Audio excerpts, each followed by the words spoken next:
Hi viewers. கடந்த August 17ஆம் தேதி தஞ்சாவூர் மாநகராட்சி அலுவலகம் அருகே விடுதலை சிறுத்தை கட்சி தொண்டர்கள் சாலை மறியல் போராட்டம் நடத்தினர்.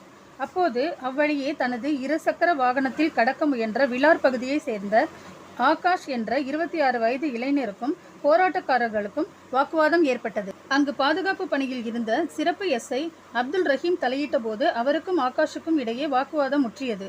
அப்போது அதிகாரி அப்துல் ரஹீம் ஆகாஷை அறைந்ததாகவும் அதற்கு பதிலடியாக ஆகாஷ் உடனடியாக அந்த அதிகாரியை திருப்பி அறைந்ததாகவும் கூறப்படுகிறது. காவலரை தாக்கிய குற்றத்திற்காக ஆகாஷ் மற்றும் அவருக்கு ஆதரவாக பேசிய ஐயப்பன் ஆகியோர் கைது செய்யப்பட்டு புதுக்கோட்டை சிறையில் அடைக்கப்பட்டனர். பின்னர் அவர்களின் எதிர்காலத்தை கருத்தில் கொண்டு காவல்துறை எதிர்ப்பு தெரிவிக்காததால் நீதிமன்றம் அவர்களுக்கு பெயில் வழங்கியது.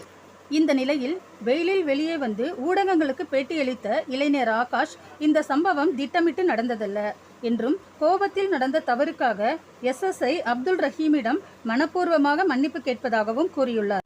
என்ன சார், அறைந்து விட்டீர்களே என கேட்டிருக்கலாம். அதை விடுத்து காக்கி சட்டையில் இருந்தவரை, மேலும் அவர் எனக்கு வயது மூத்தவர், அவரை நான் அறைந்து விட்டது மிக மிக தவறு என்றும், மேலும் காவல்துறையின் நிலைமை தனக்கு தெரியும், காவல்துறையை தான் மதிப்பதாக தெரிவித்தார். தன் மீதும் ஐயப்பன் மீதும் தொடரப்பட்ட வழக்குகளை ரத்து செய்ய வேண்டும். நான் மதம் மாறி திருமணம் செய்து கொண்டதால் குடும்பத்தை விட்டு ஒதுக்கப்பட்டுள்ளதாகவும், சம்பவம் காரணமாக தான் செய்து வந்த வேலையை இழந்துள்ளதாகவும், தற்போது வேலை இல்லாமல் பொருளாதார ரீதியில் பாதிக்கப்பட்டுள்ளதாகவும் தெரிவித்துள்ளார்.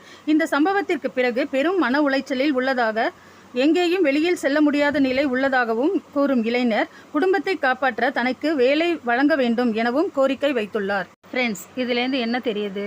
கோபம் கொள்ளாதது. கோபத்தை அடக்கலைன்னா இந்த மாதிரி ப்ராப்ளம்ஸில் நம்ம சிக்க நேரிடும். ஓகே, வீடியோ பிடிச்சிருந்தா லைக் பண்ணுங்கள், ஷேர் பண்ணுங்கள், கமெண்ட் பண்ணுங்கள், மறக்காமல் சேனலுக்கு சப்ஸ்கிரைப் பண்ணுங்கள். தேங்க்யூ.